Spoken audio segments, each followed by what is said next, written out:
facts.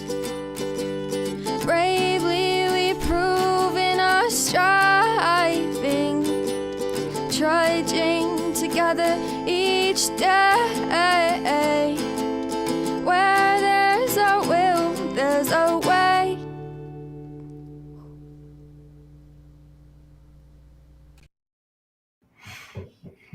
Good morning. Yo, yo, yo, yo. Master B in the house. Making stuff up. Good morning. Happy Sober Trudging Friday. It's Friday, or as my friend Leisure would say, fuck yeah, Friday. So, look at you, another week sober. Yeah, another week sober. Look at us. We got the kitty cat today. This cat is Jack. He's a little over a year old. He is the epitome of an orange cat, which really means nothing. It means he doesn't have much sense. But he was an outdoor kitty. My wife was over at her brother's house, and he just jumped into her car. Yep. He was skin and bones when we got him. Now he's the fattest cat we got. Well, yes. He doesn't even try and get outside now. I think he understands. He's got it pretty darn good. I love you, dude, but this is hard to do with your fat butt on my lap. You just want the window open. So, here you go. There you go. That'll keep you out of my hair for a little bit. At least for a minute. Good morning, Michelle. Good morning, Heather. Good to see everybody. Excuse me. A lot of stuff happening in the last 24 hours.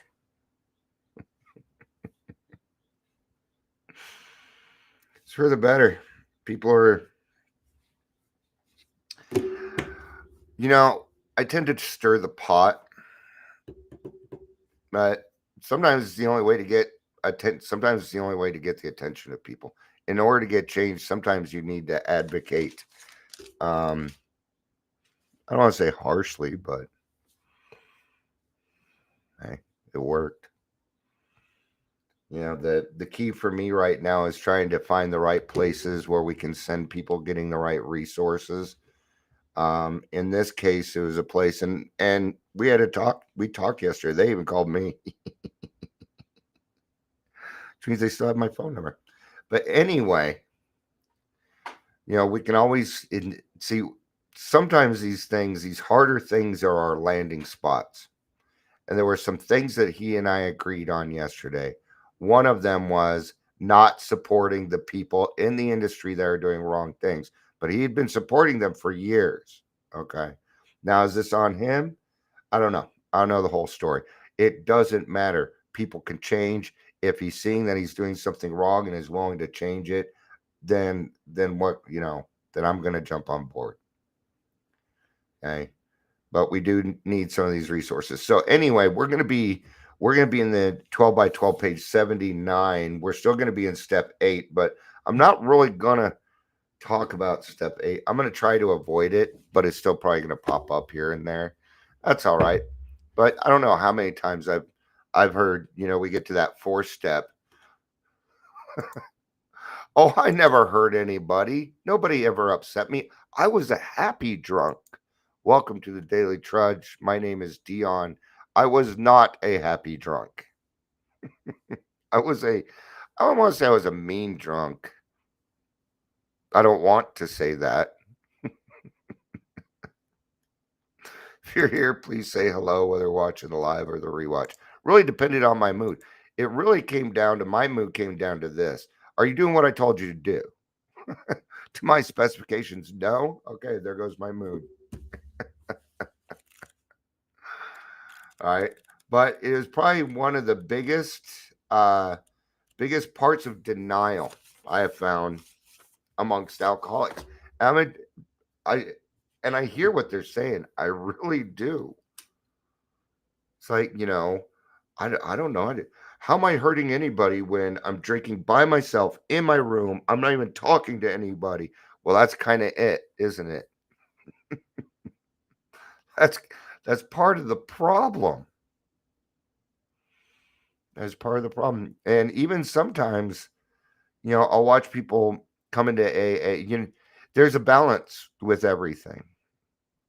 They'll come into AA and they'll still ignore the family because they're going to AA so much. They're probably trying to get their lives back together. But, you know, I didn't get sobered to not spend time with my family.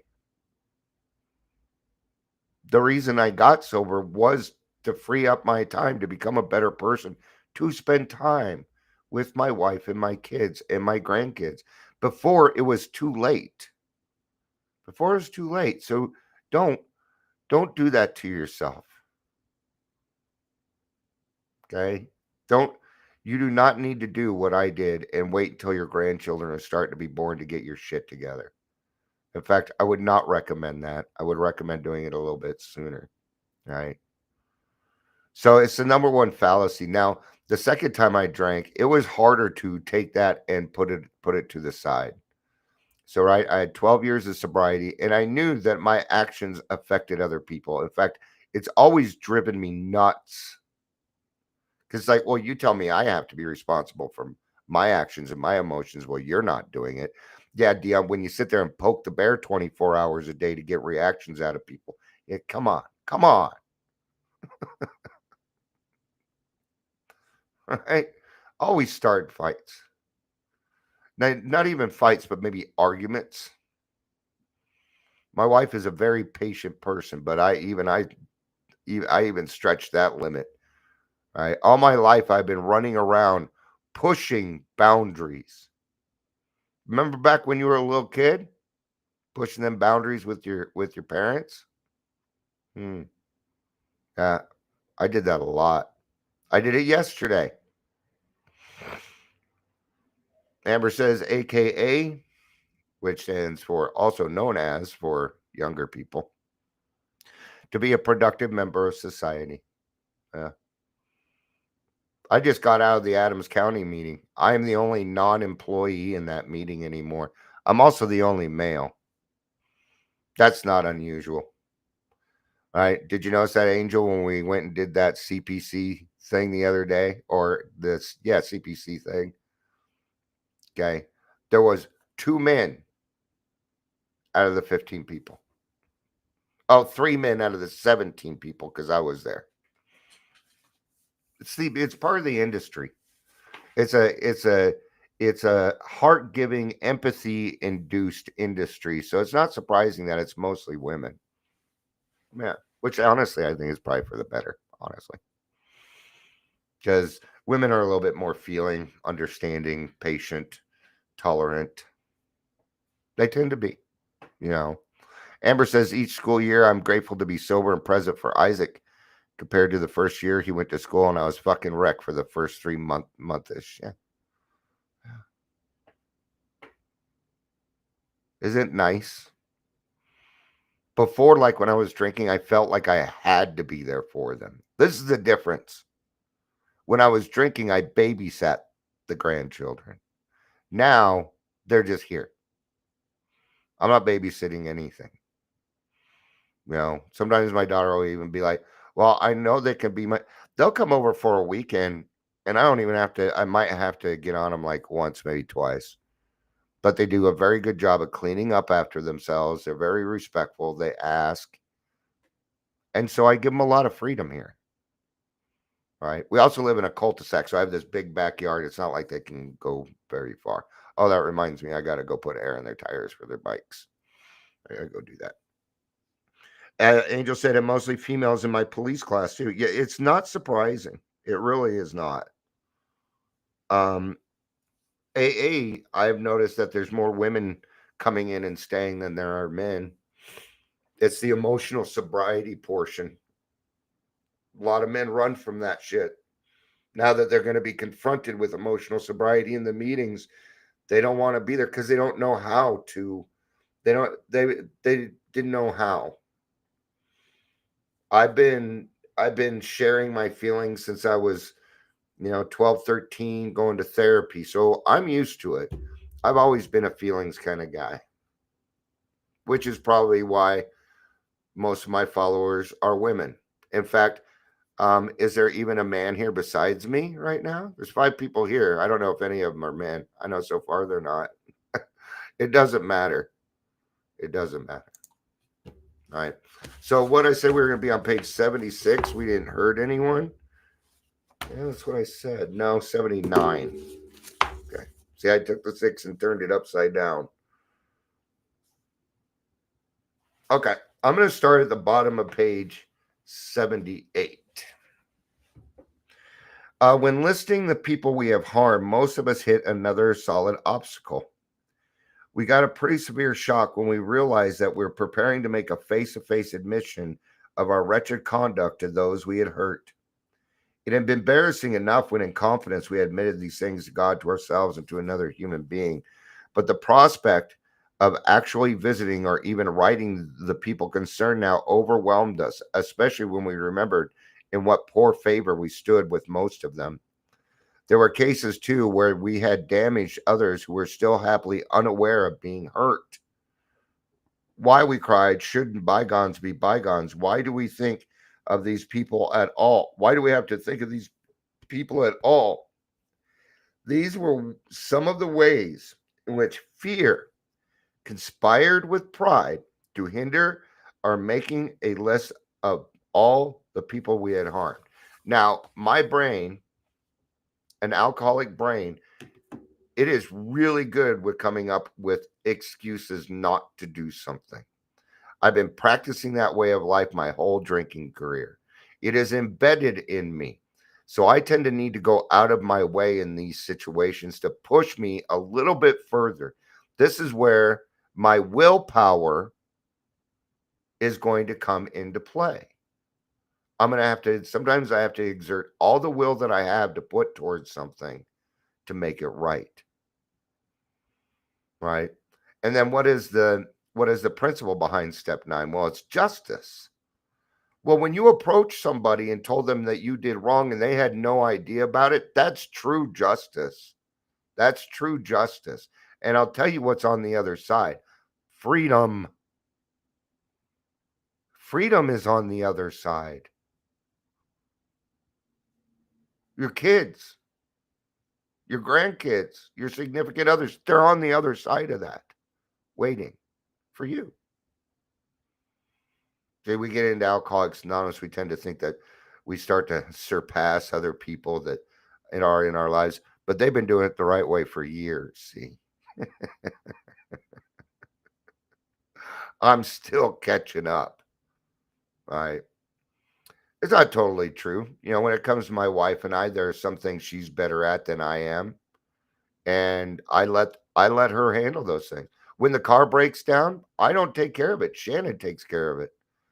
I don't really know anything about cars. I was just never interested.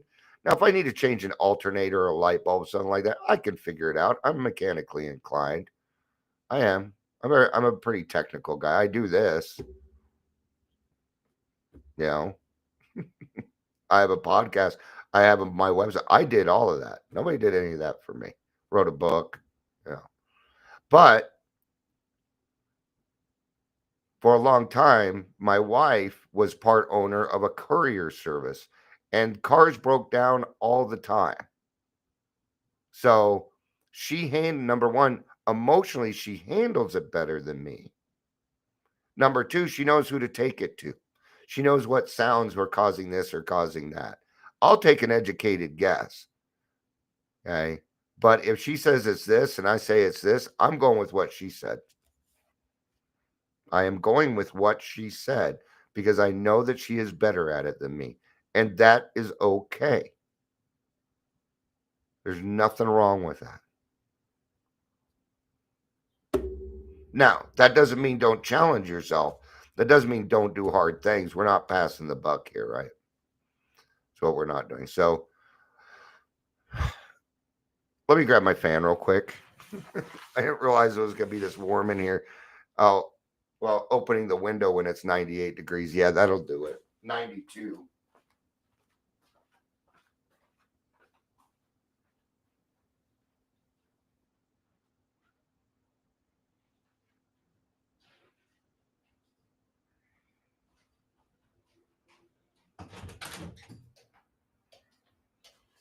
Oh, yay, I get to buy a new fan this weekend.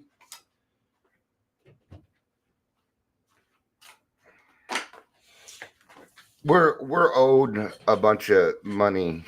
I think we're sitting at about 20,000 for payroll. It's all there's nobody. Yeah. And our niece is actually letting us borrow 5,000. She's like, here, here's 5,000. Because I mean, our tags are behind. Whew. So it'd be nice to get all that caught up. Really, it's a lot of little things, and the little things kill, right? So, and who took care of that? The wife did. And I'm really proud of her because she even made her sister take care of it. Yeah, love it. I love watching my wife find her boundaries. It is so cool. It is. It's really cool. All right. Even if they're going to be used against me, because God forbid she make me a better person. So we're going to run into another snag. Some of us, though, tripped over a very different snag. We clung to the claim that when drinking, we never hurt anybody but ourselves. Here we are again. Well, I'm at the bar drinking. It's the isolation. It is the absence of. And then when I was around them, I would just get angry because I wasn't getting what I want. Because if you interfered with my drinking, oh man, we had a problem. We would have a problem. Especially when we get to the point where we drink at the fuckets. That's when the alcoholic becomes the most dangerous, is when the fuckets appear. Fuck it. I'm drunk already. Might as well do it right. Yeah, then we're going to hop in cars. Then we're going to play with guns. We're going to do stupid, and it's stupid shit. This is a point when an alcoholic should be locked up, not just for their safety, but the safety of everybody around them. I truly believe that. It sucks, and I've been through it. And it still hurts to be put away just because I have a mental illness. It is very unfair. But what about the safety of the people around me, man? Most domestic violence, most murders, most of that stuff is caused while somebody is drinking. Yeah. And they don't even have to be alcoholic. Right. So our families didn't suffer because we always paid the bills and seldom drank at home. What a poor excuse. Well, now let's rephrase that. Our families didn't suffer because we always paid the bills and we were seldom home.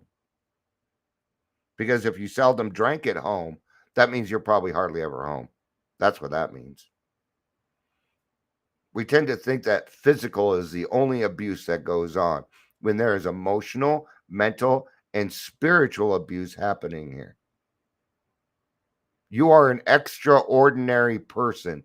Your actions as an alcoholic are going to have a bigger effect than the non-alcoholic. Remember, your consequences are also different. We have pretty big fucking consequences when it comes to drinking. Non-alcoholics don't have those. You're extraordinary, and it doesn't matter. You're going to affect the people around you. I don't know why that is. I don't know if it was God-given, if it was chosen, or what it has to do with. But you will notice that alcoholics have a bigger effect on other people's lives than a lot of people in this world. So pick good or bad. Your kids want to be around you. They want to be around the sober you. They want the actual you. Even they can see it. In fact, these little kids can see it better than other people because they haven't been distorted by the values of the rest of the country. They don't understand stigma. They don't understand that that if you were an alcoholic, you're supposed to be living on the streets with a paper bag. All they know is their daddy doesn't want them around to be around them. That's what they know. That they just must be so fucking horrible that they must be the worst kids in the world because their daddy or their mommy doesn't want to spend time with them. And I know how that feels because that's how I was treated. Yeah. And it fucking hurts. And then that little kid's going to take that trauma on and they're going to act accordingly. It's not fair, but it's true. Our business associates didn't suffer because we were usually on the job. Usually. You know, when you have a massive hangover on Monday morning, how much work are you actually fucking getting done? Besides none. It'd be better if you just stayed home and let the company make a little bit of extra money instead of lollygagging around all day. And I didn't drink at work. It wasn't that it wasn't a rule. It was because if I did drink at work, I was going to get nothing else done. As soon as the alcohol hit, I knew that I would change. I knew I would become a different person. If I went out for a liquid lunch, I was not coming back. I wasn't. Padding the expense account, spreading rumors, hitting on all the girls. Oh, yeah, it didn't affect my business associates? Sure, I did. The fact that I wasn't keeping up with my work and they had to take over for me. They had to take on extra work. Maybe they had to stay after and miss their daughter's ballet because you decided that you couldn't get the work done. Oh, yeah, you affected everybody around you. Even when you walked into the grocery store, you were affecting everyone around you. You still do. So make it a good thing. We are what's called the ripple effect. I don't know why, but it is something that I have noticed. Right? Okay. Our reputations hadn't suffered because we were certain few knew of our drinking. I hear this all the time. I'm going to tell you something. They all know you're drinking. They all know. It's just I was an asshole and they didn't want to confront me on it. Everybody knew. I'm going to tell you something. I did not hide my alcoholism. I did not hide my drinking. That way, when say, yeah, you might drink a little too much. Well, no shit, man, you're quick. How long did it take you to figure that one out? Man, you're a good one. Right on. Now leave me the fuck alone. And when I say it like that, people tend to leave me alone. It's this voice. It's the anger behind it. It's because they know I'm dangerous and I'm willing to go to blows for my alcohol. No, thank you. So they all know. Those who did would sometimes assure us, after all, Lively Bender was only a good man's fault. That person is also alcoholic. Oh, a Lively Bender was only a good man's fault. Every night, this person's alcoholic too. They're just helping you come up with excuses. In fact, they're alcoholic, but they're not as bad as you. So if you continue drinking, they're going to look better. Then the eyes aren't on them. It's just another alcoholic game. It's all it is. None of it is true. None of this is true. What real harm, therefore, had we done? No more, surely, than we could easily mend with a few casual apologies. Oh, the casual apologies. Yeah, I'm sorry. Hand me a beer. And you're lucky if you got that. But sometimes, maybe you catch us, Emma, and we might require, I'm sorry. I'm so sorry I did that. You can hand me a beer.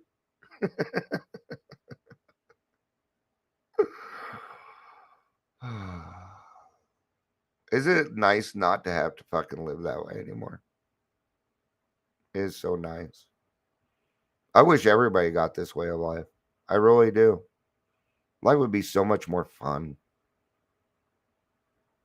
Here I am making requirements on other people for my own pleasure. Can't help it. I'm an alcoholic. That's how this attitude, of course, is the end result of purposeful forgetting. It is an attitude which can only be changed by a deep and honest search of our motives and actions. Yeah. I know my motives. Even when I'm stirring the pot, I know my motives. Okay. See, I understand this that pain is the touchstone of change. So sometimes I have to make it hurt a little bit so we can change. But I'll be there with you. I'm going through the same pain. Yeah. Oh, we got to do the reading from the reflection, don't we? Okay. All right. This step seems so simple. It is. It's very simple. I identified several people who I'm harmed, but they were no longer available. No longer available. What does that mean? Probably dead. We're gonna write them a letter. We're gonna say it out loud. They can hear you. I believe they can hear you. I didn't do one out loud for my grandma. Hi, Grandma. She watches me. She watches. Oh, I know she does. Yeah. I got a letter from my grandma. Should we read it? Should we read the letter from Grandma? Let's do it.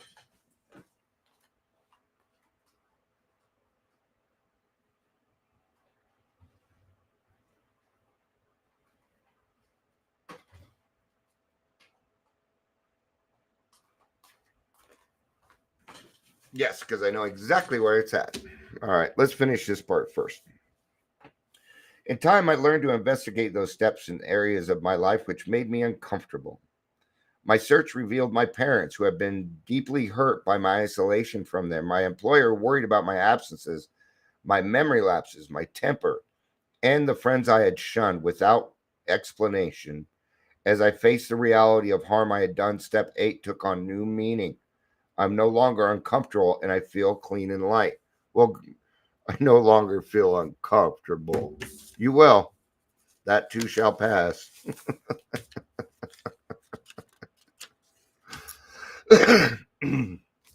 I hear what they're saying. They're saying they can now match serenity with calamity, and I will go for that. But it can still be a little uncomfortable. I can be a little uncomfortable and have serenity too. It is certainly possible. So this is written in code, i.e. cursive. It's not very long, but you're going to hear me in this. You're gonna be like, oh, okay. And some of you met my mom too, right? Because I would be pretty rough. That was my grandma that I was always straightforward with us. I'm going to tell a quick grandma story and then I'll read this. She was visiting us from Utah at one point. I was like 18, 19. I was sober at the time. And it was just me and her. And she went into the kitchen to get a glass of water. This was before bottled water. Okay. And she was getting a glass of water and she filled it up and it slipped out of her hand and it crashed in the sink. And of course, that's my grandma. I go running over there. I'm like, Grandma, I will clean this up. Don't worry about it. I said, Grandma, don't worry about it. Those are our cheap fucking glasses. Actually, I think I said cheap ass. I said, these are our cheap ass glasses. And she starts laughing and laughing. And when she finally gets a breath, she turns to me and she goes, Dion, I bought you those cheap ass glasses. And I was like, well, then you have every right to break them, don't you? That's how my grandma and I got along. All right. So the reason that my grandma wrote me this letter is because I was the only person fucking stone cold drunk at my wedding. The only person, at least that I'm aware of. Might have been some other people drinking, sneaking it in or whatever. But I was blatantly drunk. And I was at my mom's house. Okay. My mom's got 40 years sobriety, man. All right. This was a no-go. And my grandma did not like what she saw.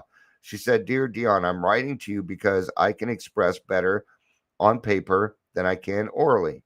You're going to think I'm an interfering old lady, but I'm your grandmother, and I love and care about what happens to you, so that gives me the right. Sound familiar? Dion, will you please, please, please check yourself into a rehab center and get the help you so desperately need to lick this addiction you have?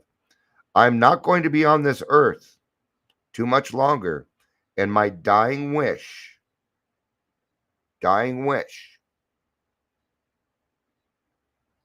is to see, that says over, to see you sober and living a happy and fruitful life with your wife and children.